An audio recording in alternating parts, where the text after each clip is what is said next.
హిందూ అన్న మతం పుట్టక ముందు నుంచి కూడా, అంటే దాదాపు క్రీస్తు శకము 50 నుంచి కూడా యూదా క్రైస్తవ సముదాయం ఇక్కడ ఉంది అన్న విషయాన్ని నేను మీకు గుర్తు చేస్తున్నాను.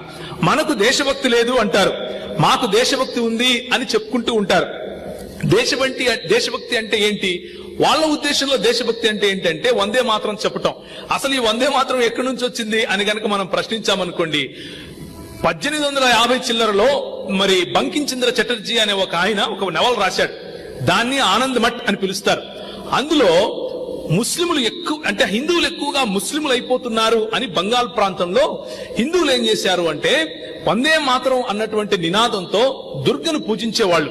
ప్రతి గ్రామానికి వెళ్లి మీరు మీరు మీరు ఎవరిని పూజిస్తారు, శివుణ్ణి పూజిస్తారా లేకపోతే హరిని పూజిస్తారా అని అడిగి, ఒకవేళ దుర్గను పూజిస్తారా అని అడిగి ఎవరైతే పూజించారో వాళ్లను ఊచకోత కోశారు ఆ నవల ప్రకారంగా. ఆ సమయంలో వారు పూజ చేస్తూ వాళ్ళు చెప్పినటువంటి నినాదమే వందే మాత్రం అనే నినాదం. అయితే ఈ శక్తైట్లు, అంటే శక్తిని పూజించే వీరు ఈ మహారాష్ట్ర ప్రాంతానికి వచ్చే వరకు వీళ్ళు మాత్రం శక్తిని పూజించే బ్రాహ్మణులు కాదు. కాబట్టి వీళ్ళేమన్నారు అంటే వందే మాత్రం అంటే దుర్గను పూజించినట్లు అవుతుంది, అది మన మతానికి సంబంధించింది కాదు, కాబట్టి భరతమాతగా చేసేద్దాం దీన్ని అని నిర్ణయించారు. ఇది వందే మాత్రం